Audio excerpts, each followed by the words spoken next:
So what's on the agenda today? Blueberries and ritual impurity. This weekend we were able to go out blueberry picking. There was a farm up in Groveland on Lake Catherine, and it was a good experience because we were able to get out as a family and experience nature. It's been a while since we were out in public anyway together. And this farm had blueberry picking available as long as you were practicing social distancing and you had masks. So we grabbed masks, all 5 of us, and we met up with friends and we kept our social distance and we went blueberry picking. And it was a great experience just to be outside, to appreciate nature, to appreciate company. We hadn't seen our friends since the whole thing kind of went down. We didn't hug each other. We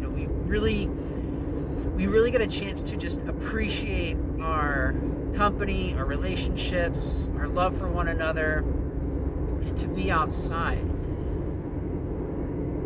What does that have to do with ritual impurity? So in Judaism, we are currently, like in the past few weeks in Torah study, talking about laws of ritual impurity.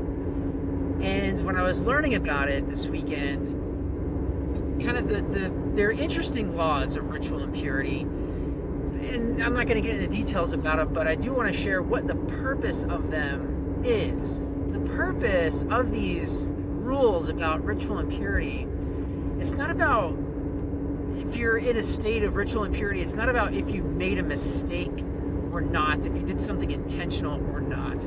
It's just things that happen, right? There are things that happen that may put us in a state of ritual impurity. So it has, it's not so much something that we did wrong. It's just a thing that may have occurred to us and put us in a state.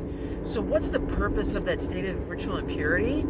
Is to remind us of our own mortality and to keep us in a state temporarily to where we have to appreciate our mortality. And what does that do? That allows us to focus on the things that are most important in our lives, to focus on relationships with loved ones, to focus on our relationship with the universe, and to really take time to appreciate that which is most important to us. So what happens for these laws of ritual impurity, it forces us to kind of like sit back and focus, like intentionally focus on the things that are most important. Funny enough, that's what's going on right now with the global pandemic and shelter in place orders. It forces us to take a time out and focus on what is most important. So many of us are huddled together with our families, are having to go out on walks instead of doing what we normally do. Some of us are furloughed or unemployed, so we can't go to work. We are forced to suffer. And what does that do when we're forced to suffer?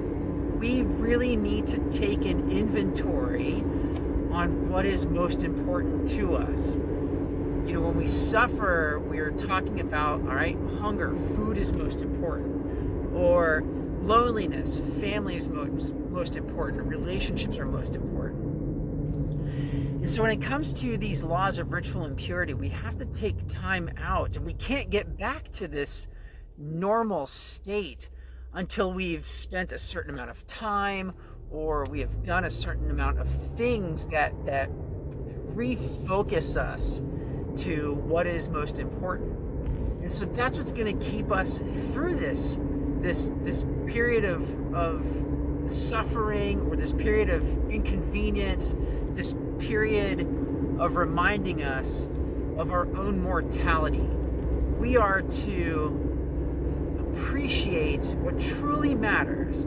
And what truly matters, things like blueberry picking, things like our next meal, things like time together with our families. And we must truly appreciate what we have, and that it will keep us through when we're over with whatever this is. When we get back to whatever normal is, we have to remember our own mortality. And we have to remember to appreciate that which is most important in our lives. And may we all be blessed that we do that every day.